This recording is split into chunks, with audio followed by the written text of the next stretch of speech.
สวัสดีค่ะวันนี้นะคะเราก็จะมารีวิว5อันดับสกุชชี่ที่ชอบนะคะอันดับ5ก็จะเป็นนี่เป็นบันหน้ายิ้มนะคะแข็งๆนะแล้วก็สโลว์อยู่ก็ไม่ได้สโลว์มากหรือก็สโลว์หรือว่าสโลว์นะมันน่ารักด้วยแหละนี่อันดับ5อันดับ4ก็จะเป็นนี่เพนด้าบันนะคะเป็นแบบมีเดียมนะก็สโลว์แล้วก็นิ่มนะคะมันชิ้นใหญ่มันแบบขยับได้พอกดใครมาแบบเหมือนใส่อันดับที่3ก็จะเป็นนี่โดนัทนิ่มนะคะมันไม่สโลว์นะแค่นิ่มเฉยๆแต่เราชอบมันน่ารักดีมีพวงกุญแจด้วยนะ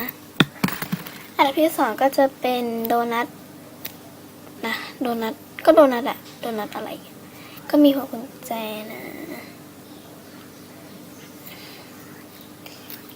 ก็สโลว์อยู่แล้วก็นิ่มนะแล้วมีตำหนิถือว่าใหญ่มากนะข้างหน้าก็มีอยู่มั้งให้ลองนะและก็อันดับที่1นี่มันเลข2กันนะเลข1อันดับที่1ก็จะเป็นนี่แพนด้าว่ะปอมปูลินสีเขียวนะ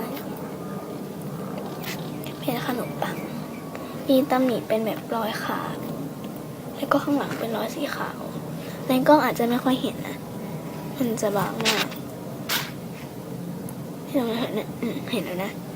ก็ประมาณนี้ก็สโลว์นะสโลว์นิ่มด้วยอันนี้ก็ใหม่อยู่นะแต่ก็ไม่ได้แบบเพิ่งซื้อนะก็ใหม่สโลว์มากโอเค5อันดับสกุชชี่